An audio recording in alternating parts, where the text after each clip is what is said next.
നമുക്ക് ഇന്നൊരു വീട് നോക്കാം. ഈ വീട് നമ്മൾ മുൻപേ പറഞ്ഞിട്ടുള്ള വീട് പോലെയല്ല, കുറച്ച് വ്യത്യാസമുണ്ട്. അതായത് വാസ്തുവിൽ ദിക്കും വിധിക്കും എന്ന് പറയുന്നുണ്ട്. ഇപ്പൊ ഈ വീടെന്ന് പറഞ്ഞു കഴിഞ്ഞാൽ വിധിക്കിലെ വീടാണ്. ഇപ്പൊ ഈ വീടിന്റെ ദർശനം അല്ലെങ്കിൽ റോഡ് ഈ ഭാഗത്തെന്ന് വെച്ചോ. ഇപ്പൊ റോഡിലോട്ട് ഫേസ് ചെയ്ത് നിൽക്കുന്നത് ഏത് ഭാഗമാണ്? വടക്ക് പടിഞ്ഞാറാണ്. സാധാരണ ആണെങ്കിൽ എങ്ങനെ വരണം? പടിഞ്ഞാറ് വരണം. അപ്പം ഇത് മൂലകളെല്ലാം ദിക്കുകളിലേക്കും ദിക്കുകളെല്ലാം മൂലകളിലേക്കും ഇത് പോയിട്ടുണ്ട്. ഇതിനകത്ത് ലക്ഷക്കണക്കിന് വീടുകൾ നമുക്ക് ഉണ്ട്.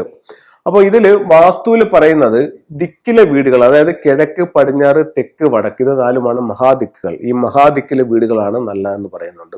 വിധിക്കിലെ വീടുകൾ അത്ര ശുഭകരമല്ല എന്ന് വാസ്തുവിൽ പറയുന്നുണ്ട്. ഫെങ്ഷുയിൽ എന്താണ് പറയുന്നതെന്ന് വെച്ച് കഴിഞ്ഞാൽ, വിധിക്കിലെ വീടാണെങ്കിലും കുഴപ്പമില്ല, എൻട്രൻസിൽ നല്ല വാട്ടർ സ്റ്റാറും നല്ല മൗണ്ടൻ സ്റ്റാർ ഉള്ള ബെഡ്റൂം വരികയാണെന്നുണ്ടെങ്കിൽ നല്ല പ്രോസ്പെരിറ്റിയോട് കൂടി ആ വീട് മുന്നോട്ട് പോകുമെന്ന് നമുക്ക് ഫെങ്ഷുയിൽ പറയുന്നുണ്ട്.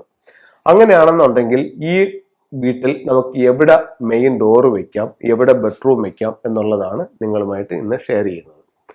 അപ്പൊ അങ്ങനെയാണെന്നുണ്ടെങ്കിൽ ഇതാണ് ഫ്രണ്ടേജ്. ഈ ഫ്രണ്ടേജിൽ നമുക്കുള്ള 3 ദിക്കുകൾ, ഒന്ന് വെസ്റ്റ്, ഒന്ന് നോർത്ത് വെസ്റ്റ്, ഒന്ന് നോർത്ത്. അപ്പൊ അങ്ങനെയാണെങ്കിൽ നമുക്ക് എവിടെ പ്രധാന ഡോർ വെക്കാന്ന് വെച്ച് കഴിഞ്ഞാൽ ഇവിടെയാണ് പ്രധാന ഡോർ വെക്കാനായിട്ട് നമുക്ക് നല്ലത്.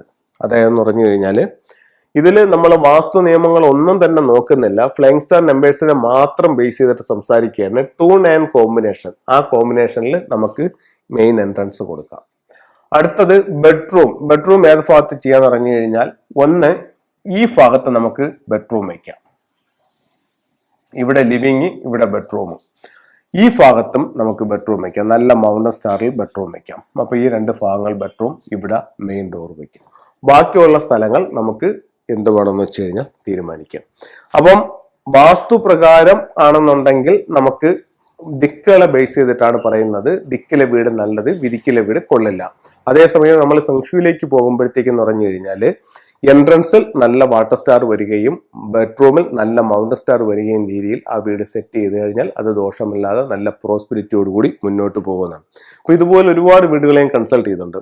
ഇതുപോലെ എൻട്രൻസിൽ നല്ല സ്റ്റാറും ബെഡ്റൂമിൽ നല്ല മൗണ്ടൻ സ്റ്റാറും ഉള്ളതാണെങ്കിൽ വിധിക്കിൽ പോലും ഒരു ബുദ്ധിമുട്ടും ഇല്ലാതെ നല്ല രീതിയിൽ ആ വീട് മുന്നോട്ട് പോകുന്നുണ്ട്. അതേസമയം ആ മോശം സ്റ്റാറുകളാണെന്നുണ്ടെങ്കിൽ ഉറപ്പായിട്ടും അതിന്റെ ദോഷഫലങ്ങൾ അനുഭവിക്കേണ്ടി വരുന്നുണ്ട്. ഇപ്പൊ ഇതേ സ്റ്റാർ തന്നെ നമുക്ക് ഈ ഭാഗത്താണ് ഡോർ വന്നതെന്ന് വെച്ചോ, റോഡ് വന്നാക്കുന്ന ഈ ഭാഗത്താണെന്ന് വെച്ചോ, അങ്ങനെയാണെങ്കിൽ ഇതിനകത്ത് നമുക്കൊരു എൻട്രൻസ് വെക്കാനേ സ്ഥലമില്ല. കാരണം എന്ന് പറഞ്ഞാൽ ഈ ഭാഗത്ത് നമ്മൾ എൻട്രൻസ് കൊണ്ട് കൊടുത്താൽ ഇവിടെ ടോട്ടൽ ലോസ് ആണ്, ഇവിടെ എൻട്രൻസ് കൊണ്ട് കൊടുത്താൽ ടെൻഷനാണ്, ഇവിടെ എൻട്രൻസ് കൊണ്ട് കൊടുത്താൽ അസുഖമാണ്. അപ്പൊ ഈ ഭാഗത്ത് നമുക്ക് ഒരിതില്ല.